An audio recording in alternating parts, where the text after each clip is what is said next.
naaj wi tàng na te daf leen ko jaral ngeen wacc ite yëpp ñëw di nuyu délégation bi nga xam ne Adja Fatou Sène honorable haut conseil moo ko fi yebal ci une femme un masque mu ciy dox jéego yu am solo di nuyoo bi nag maa ngi ciy jiite monsieur le maire monsieur le ministre di ko teg ci loxol Ndiame Dieng ak Bilal Fall di nuyu Ndeye Fatou Diané di ko teg ci une femme un masque bu département Bambey laa koy teg seen loxo ñu yóbbul ma ko Diourbel di nuyu tamit sunu ministre ñi nga xam ne moo créé lii muy Ndeye Saly Dieng Diop ñoo ngi koy nuyu bu baax a baax di nuyu na jigéen yëpp di nuyu honorable député bu Songom di ko teg ci loxol Koumba Gueye di nuyu bàjjeni gox yi nga xam ne bis fu ne ñu ngi ci waar wi bu dee bu commune bi maa ngi koy teg ci loxol bàjjen say joon bu dee bu Bambey maa ngi koy teg ci loxol Xadi ñi ngi nga xam ne ñooy samay naato ngi ñuy liggéey di leen yóbbante nuyoo bu baax a baax ci moom di nuyu na borom bu mu weex mais nga xam ne ni mooy président comité bi wax ne li muy doon mag na li ma koy yeb yëpp toqut tayalut waxtu wu ne lañ koy woo barki démb 6 heures du matin laa koy woo na ko garage bi gisuma ko takk mas coxeur yaa ngi doxe nu leen neex dafa jóg topp ci 6 heures du matin ñëw ci garage bi fekk ma fa di liggéey kon na ñu ngi ko jox wàcc waayam di nuyu jigéen ñi yëpp kontaan nañu lool yëfi na daa xaw a guddee te xam nga ne jot bariwut te fi nekk sonn ngeen lool waaye mën nañ cee wax lu bari. ci turu bu Songom honorable député chef du village de Ndangalma gi ngeen ñëw tey nga xam ne sunu yaay Fatou Sène yaay la ci ñun yabal délégation bi ànd ak journaliste yeeg jigéen ñëpp takku ànd doon benn doon une femme un masque ñëw fii nga xam ne yéen avant ñu leen di gis sax dégg nañ seen taxawaay luy rafet loo xam ne yéen a koy liggéey ci gox bi ci département bi ci commune bi fépp yéen a ngi fiy liggéey mu doon loo xam ne lu leer la biso nag dafa am empêchement waaye dégg na li ngeen di liggéey gis na ko ak bëtam itam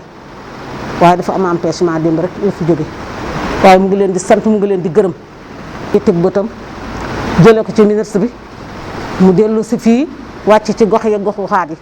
ndax kat mënoon nañoo bañ a wàcc ci gox yi ak goxu xaat yi waaye nag mbaam gàtt na waaye ci jur gi la yéen xam ngeen loolu moo tax ngeen def lii ngeen def di gërëm nag ministre bi di gërëm monsieur le maire nga xam ne délégation bii mu fi bàyyi nekk fi waaye nag nekk na fi ndax boo fi nekkul te li nga war a taxawu di dox ña koy doxal ñoo fi nekk te ñu ngi koy doxal ni ñu ko war a doxale di gërëm kii nga xam ne mooy grand ma Ndiémé nga xam ne commission bañ ko taxawalee ba léegi moom xale yi ñooy taay ñooy toqi waaye mu mus sa taay mus sa toqi musut a ñàkk taxaw ci kanamu jigéen ñi fu ñu taxaw mu ngi taxaw góor ñi taxawee ñu ngi taxaw xale yi taxawee mu ngi taxaw te loolu lépp mën naa ne man mag laa am na foo xam ne fii waaye nag moo gën a sawar sax xale yi ci liggéey bi kon di gërëmaale bàjjanu gox yi sonn nañu taay nañu bàjjanu gox fu mu jógaale nu sax ñu jóg leen dem jóg leen jàppale ma ñu ngi wax ñu ngi def waaye lii ngeen def taraanga ji ngeen def yàlla na leen ko yàlla fay ci barke Seydina Muhammad def ngeen lu rafet waaye doomu aadama bu seetee lu rafet di ko def teraanga di ko def daf ko xam di ko def nit ki du def lu mu xamul nit ki du lu mu def lu ne da koo xam yàlla na leen ci yàlla fay nuyu naa ñëpp gërëm naa ñëpp sant naa ñëpp ci turu honorable député bu Songom jërëjëf jërëjëf. ki war suba ba ca ngoon yéen a ngi ci di sant Ndeye Saly Dieng ak Fat Diassé ak Adja Fatou Sène honorable ñoo ngi koy nuyu moom it di ko sant di ko jottale ak nuyoo di ko xamal ne ko nii la nit day bëgg a am réewam bëgg sa réew mënta paase lii bëgg nañ seen réew bëgg nañ seen askan wax dëgg fa yàlla bëgg nañ tam nit ñëpp am jàmm ndax bala ngaa am dara lu baax baa lu neex dangaa am wér sa wérut moom doo nekk ci dara lu neex kon su jógee di def ñu taxawal Bambey une femme un masque pour aar nit ñi du ma man lu rafetlu ko ñëpp ko rafet dëgg fa yàlla. mi nga xamante ni mooy point vocal départemental mu def ko ci turu Fat Diané moom it mu taxaw ci turu madame le ministre Ndeye Saly Diop Dieng ñu di leen gën a remercier ba pare nag ndax masque yi kenn ku ci nekk rek def nga ci sa doole kenn ku ci nekk def nga ko sa soxla ñuy beral nag mention spéciale ministre Mor Ngom mi nga xamante ni ba mbir mi amee moo njëkk a yëkkati lu am maanaa def ko ci te loolu duñ ko néguleet ndax lépp lu nu sumb rek ànd na kook ñun ba nu jëlee ca ndam kon ñoo ngi koy sant di ko gërëm di ko ñaanal yàlla lu mu man ren ji mu man ko déwén di sant nag Baye ma njéeme mii nga xamante ni dafay mag nekk ci sunu biir te yàqul dara te lu mu yàqoon mu yàqu yombalal nag faat seen liggéey bi ndax li yombalal gi moo jigéen ñëpp dañ koo jox bopp booboog léegi moo équipe bi mu àndal ñu ngi ànd di wër fu ne teg nañ fa seen tànk def ko ci dal ak fulla ak fayda ak teey ba tey jii di ndàngal ma mu aman yéene ñoo mënta ñëw masque yi ñu leen di jox nag dañ koy joxe pour aar nit ñi pour dimbali nit ñi ndax feebar bi mi ngi fi ndax am na ñu naan feebar bi amul ak ay caaxaan laak feebar bi ay wax la rek politique la feebar bi mu ngi fi kon yi day gën a fléau bi day gën a dem kon ñu war a redoubler nag d'effort war a farlu nanu farloo woon ñu yokk ko ci sunu bopp ci sunu njaboot ku dem ba ñëw jël ndox ak saabu raxas ba set wala nga jël gel xale yi ñu am ci ñoom surveillance bu nu génnee dem ba ñëw ñu exiger leen ñu raxas ndox ak saabu kuy génn takk sa masque fépp fu waay dem takk sa masque bàyyi dajaloo bi nga xam ne ñun jigéen ñi ñun lan ko jëwee te ne ñoo koy def ñu moytu ko te xam ne lii yàggul ñaan yàlla jële ko fi ci jàmm masque yi nag kun ko joxewuñ ko rek pour nga denc ko jigéen yàgg na ci sensibilisation ñu ciy profité nag di nuyu sax Awa Cheikh mais ak bàjjenu gox yi ak relais yi fi nekk nga xamante ni bu liggéey bi rafetee ñoo ko rafetal kon nag dañu xam ne masque yi buñ ko jëlee ruq yeeg ruqaat yi fépp fu nu xamee ne nécessité la fa rek nan ko fa dugal te nag sensibiliser nit ñi xamal leen ne feebar bi jógu fi mi ngi fi te it baaxul kon nan ko moytu luñ ko gën a moytoo ñoo ngi leen di sant di leen gërëm di sant nag délégation bii ñu àndal nga xamante ni ba faat seen jógee ba tey ñoo ngi moom muy Budi Baas mi ak Khady Ñing ak Aïda Baba me ak maam kii Fall ñoom ñëpp sonn ñu tàyyu ñu tàkku ñu fu faat seen waxtu ñu suul ñoo ngi leen di gërëm di leen sant di leen ñaanal yàlla mi am jàmm yàlla nu yàlla wax defal jàmm. jigéen ñi am xalaat bu rafet seen ministre wax leen ko ñu dox ci wax ci ba indi nu sunu wàll nit li ñuy mën a wax mooy jërëjëf ndax nag ku jëful dara kenn du la ko wax man bokk kon ci turu comité bi wala boog ci turu communauté bi ñoo ngi sant ministre bi waaye ñoo ngi gërëm Fatou Sène waaye ñoo ngi ndokkeel it délégation bi mu yewal fii ci ñun parce que bari na ci ñoo xamante ne bi xam naa leen bu baax muy nit ñu taxaw nit ñuy jëf te yàlla rek a tax te ci askan wi lañ koy jëmale te loolu dafa am solo bu sa kii li mu wax Kumba li mu wax dëgg la bu fekkoon ne dañuy xooli at rek wax dëgg noppalu naa ci lu bari mais dafa am lu ma gëm te ci laa fas yéenee dund ba keroog may jiitu mooy lan mooy nit ki fu mu toll ginnaaw mën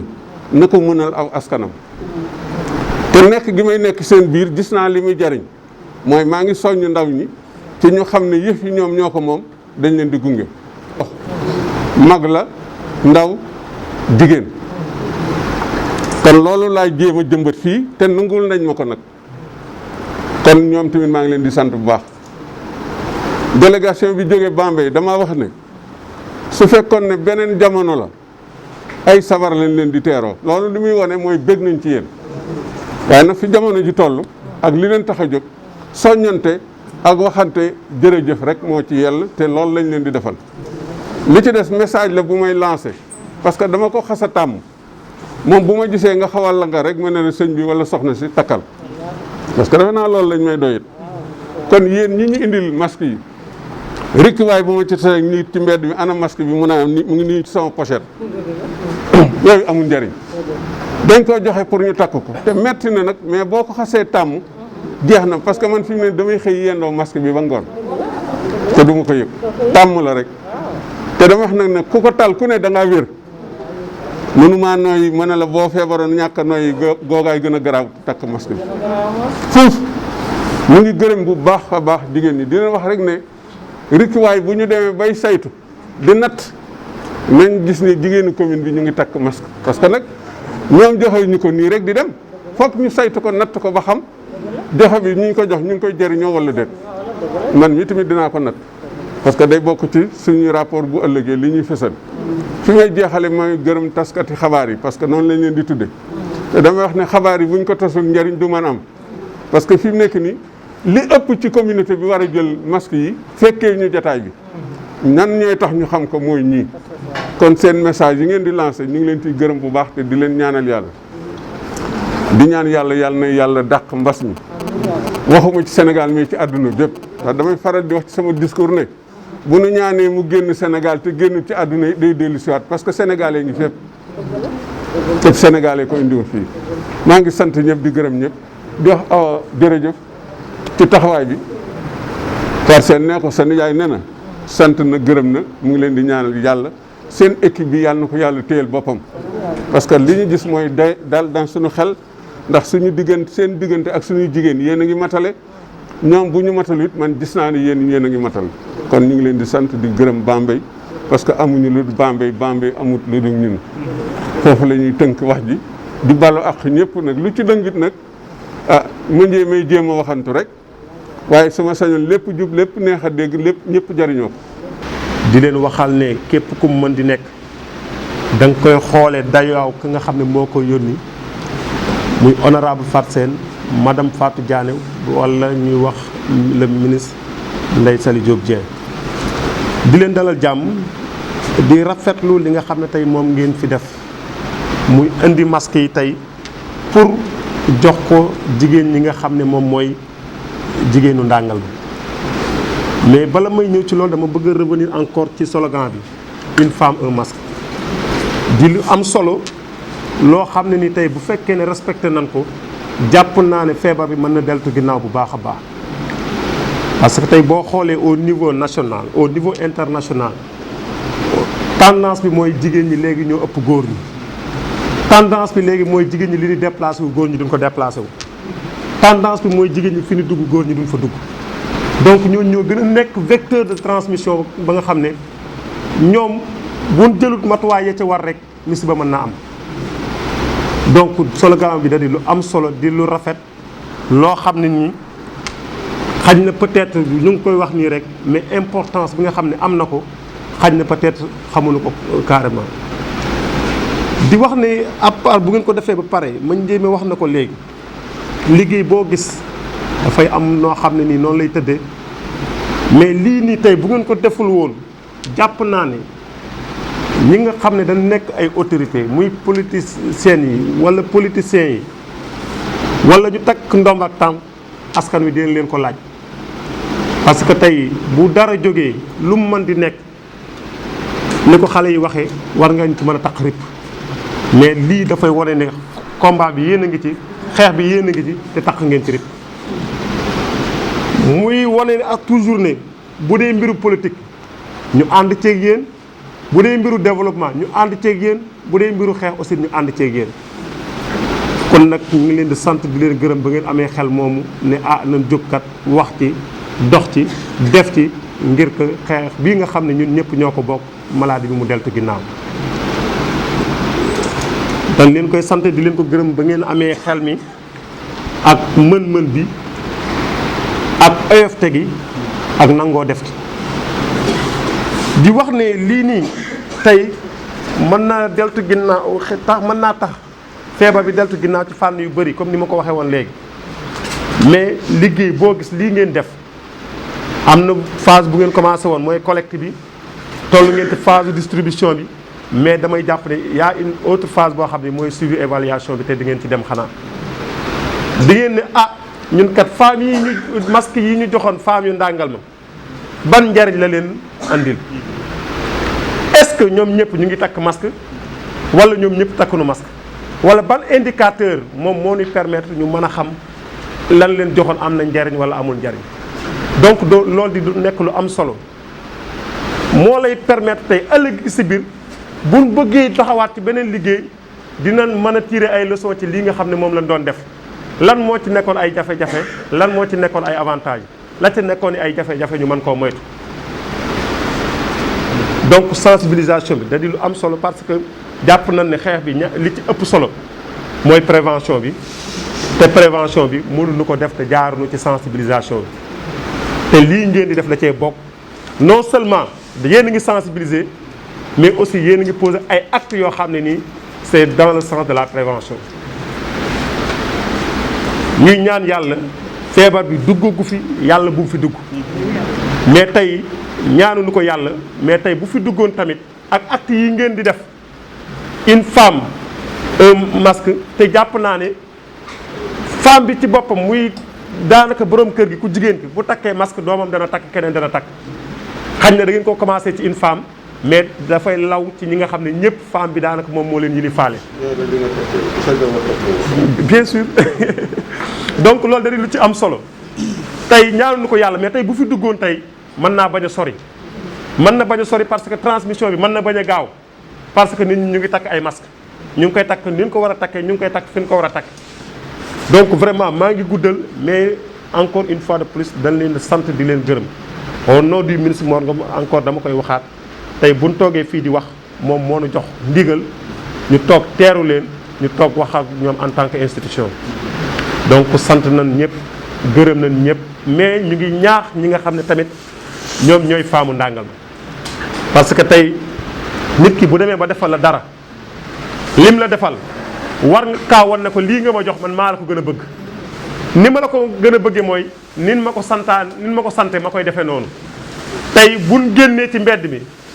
ñu gis tey jigéen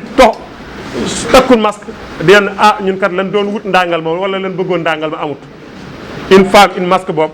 certes ça se limite tout simplement au slogan mais réalité bi amul te loolu jàpp naa ne loolu du ngeen ko def di ngeen nu sagal en tant que autorité yi locale mais di ngeen sagal aussi seen nawle yi nga xam ne ñoom ñoo leen andil ngir fu ngeen di dem fu nekk ngeen takk masque fu ngeen gis takkul masque yéen ngeen mën ko wax ne ko sëñ bi takkal masque wala soxna si takkal masque dina dem ba nga xam ne dootu leen ko wax kenn mais looy def lu nekk dafay commencer ci yow mais yow sa bopp bu fekkee ne takkoo mënoo takkaloo kenn donc dëkke leen ko seen bopp sensibiliser encore nit ñi muy ndaw ñi muy mag ñi ñëpp même xale yu ndaw yi jaar ci mbedd mi sax danoo war di takk ay masque te jàpp naa ne jigéen ñi xeex bu ñu dugg du ma ne du am réussite mais à 99% day am réussite parce que combat yëpp ñu nga xam ne ay jigéen ñoo koy jiite ay jigéen ñoo ci dugg à 99% day réussir donc am nañ ci yéen yaakaar am nañ ci yéen kóolute te jàpp nañ ne lii nga xam ne ñu ngi koy xeex di ngeen ci gën a sóobu di ngeen ko gën a def ba nga xam ne lépp dina jëm kanam encore maa ngi sant presse bi bu baax a baax comme ni ko ñëpp waxee parce que depuis le début ba léegi pratiquement mën naa leen dañoo changé seen programme yëpp lépp ñu concentré ko ci xeex bi donc ñu ngi leen di sant di leen gërëm rajo boo tijji tey site internet boo tijji tey ñu ngi wax ci affaire xeexu coronavirus bi donc ñoom aussi ñu ngi ciy bay seen waar ñu ngi ciy def loo xam ne ni gàcce ngalaama donc ñu ngi leen di sant di leen gërëm bu baax sant nañ ñëpp gërëm nañ ñëpp jërë ngeen jëf